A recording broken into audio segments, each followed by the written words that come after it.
going on, guys? Kivox here, and welcome to this wand teardown video. We're gonna be tearing down Dumbledore's new wand. His probably my definite 100% my favorite wand out of all of the Noble Collection wands. This guy's my favorite. As you guys may already be aware, there are these two metal bits right here, and they're actually metal for once. Unlike some of the other wands that it's just basically painted plastic. So these are actually two separate pieces. So this wand is made out of 4 pieces. So we have the blade, the guard, then we have this little metal doodad right here, and then we got another plastic piece, and then we have another metal piece. So the goal for today is gonna be to tear this guy apart and to see if we can actually get this off of here and there and all that. I know for a fact that it is possible to do. We just gotta figure out how to do it. You may be asking yourself, why would anybody wanna tear apart a perfectly good wand? Well, I'll answer that question for you. If you wanna steal these little metal bits for your own wand, or if you wanna try to recreate this wand out of real wood. If you wanna do that, hopefully this video helps you. And if it does help you, or if you guys just have some fun watching this video, make sure to smash that like button. Subscribe to the channel, and maybe leave a comment down below letting me know if you did this and if you think it's a good idea. What I would recommend doing is not buying the collector box. I would recommend going to Barnes & Noble and picking up this little guy right here. The funny thing about this is that it is the exact same wand made by Noble Collection, or made by the people that make it for Noble Collection. I'm pretty sure it's just a Noble Collection wand. As you can see, there are no differences in both of these wands. They are exactly the same. Obviously, there's always gonna be slight differences in like the paint job a little bit, you know, here and there, because I do believe that part of these are hand painted. Any wand that you get, even if you get the 2 same exact ones, they're gonna be slightly different. So let me put away my my nice little box right here, so we don't get that little guy dirty, and we're gonna stick with this one for now. When I was planning out this video, I said to myself, you're probably gonna need to use some heat. You're probably gonna have to warm that sucker up, because of course, first thing I did was nothing happened. It didn't come off. I was afraid to break it. Let me know if any of you guys actually were successful, if you tried to do that and it came off. If you break your wand, not my fault, just saying. The goal is to take this apart and be able to put it back together without any damage to the wand itself. So I was thinking heat, right? Let's use a little heat gun. This is a like a low powered heat gun. You can use a hair dryer. That'll probably work as well. This guy is a lot stronger than the hair dryer when it comes to heat. It doesn't blow harder than the hair dryer. Hair dryer blows more air. This blows more heat. Then you could take it one step further and go with a like a legit heat gun. I mean, this isn't a legit heat gun. This is like a $10 heat gun, but this guy's a little bit bigger, a little bit more powerful, but this will easily melt the plastic if you're not careful with it. What I decided to do, I was like, I can't be risking melting stuff. I'm gonna hit some people up and see if I could figure out some sort of anti-glue liquid of some kind. So my buddies over at NASA sent over some top secret stuff right here. Some legit like magic, some magic. We gotta be really careful with this, okay?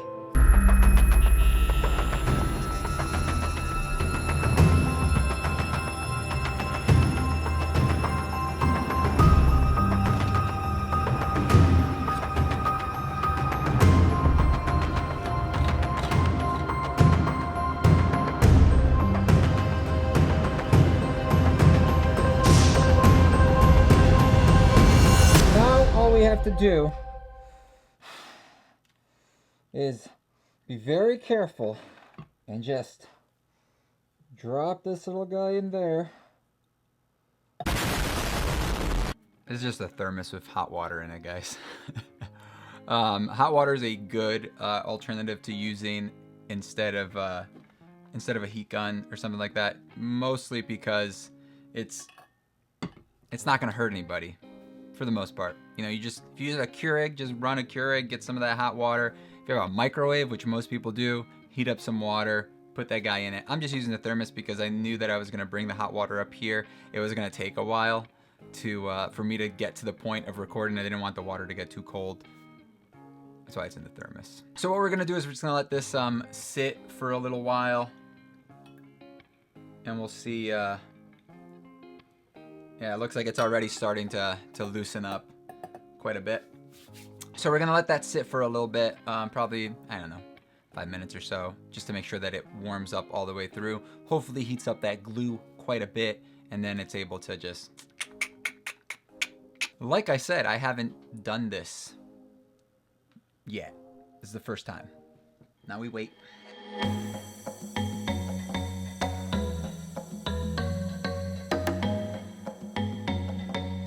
It's been roughly 5 minutes. Let's just call it 5 minutes at this point. Let's see if this guy's way more flexible and extremely hot. I don't know if you saw the look in my eyes there for a sec. Way more flexible. So let's see if we can pop this guy off at all. I'm so afraid of breaking this. Oh yeah, that's coming. You can see it's starting to give a little bit. All right, we're gonna pop this guy back in the oven to cook for a little bit longer. Now that it's pulled apart a little bit, I'm hoping that some of that heat can make it underneath and hopefully loosen up the glue a little bit. Yo, I legit like burned my finger pretty good. Not actually, like it's not even physically. It's just like, ow, it hurt a little bit, just a little bit. All right, round 2.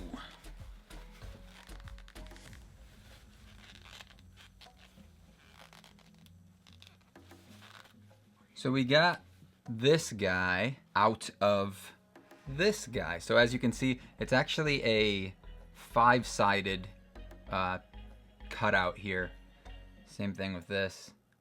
So you can't just have a dowel go in here and it's gonna be perfect. So that's definitely gonna be a little interesting to have to try to get to work. Now the hard part is gonna be that because I don't have enough length here now, I have to pour it into this and pop this guy in there. Oh my God. How am I gonna get that out? It's legit, it's right on the surface. If you get some water in there. Oh, it's not that. Oh, okay, yeah, it's hot. It's not, I thought it wasn't hot, but it's hot. All right.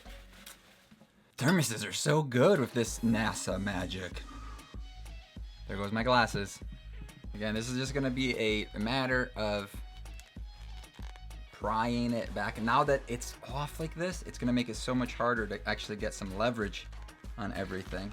Because I'm assuming that it's somewhat similar to this, but backwards. Oh, this pop off easily? Oh, okay. This guy's not even like really glued on. It's just slid over, but again, it has that same shape. So if you're gonna try to put this onto a wand, you're gonna probably have to cut this or cut your shape to fit in there. It's doable. It's just a lot harder. And I'm assuming the reason they did that is because every time they go to slide this on, it's always gonna look the same because the spiral is not uniform all the way around. So they need it to always fit on the same way. So here's what I'm gonna do. I'm gonna take this little spatula here and I'm gonna just try to pry in there a little bit and just try to push it open.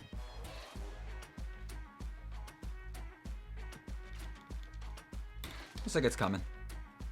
So it is just slid on there. We did it. Cool. Basically, that looks super funny. So we got it. It just slid right off. It just had a little dab of glue on there.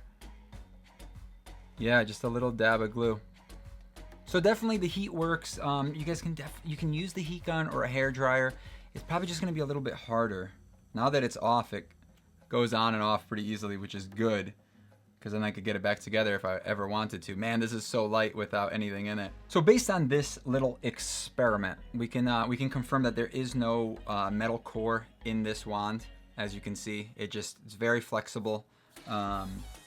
Obviously, there's no metal core in there, but you could call this the metal core because this is the metal. that's in this wand. This is the equivalent of what would be inside, most likely. There you have it, guys. We were able to take it apart, and now I don't know what I should do with these. I'm thinking about possibly incorporating them into my new wand design for 2019. If you didn't already know, I do make wands. We do have a wand shop called Ender's Wands, and every year I just happen to make myself a new wand. And this past year, we have these new little metal bits that came out from the new Dumbledore wand. So I'm honestly thinking about doing that. I think I may incorporate these, or I may try. If they don't work, then I won't. I mean, if you think about it, any wand that has these in it, minimum price $30, right? Because that's the cheapest that you can get. You can get these little metal doodads. So look forward to that video coming out sometime in the future. Once I get around to catching up on all the work that I've already started and all the other videos that I need to post, then I'll probably start working on my own wand.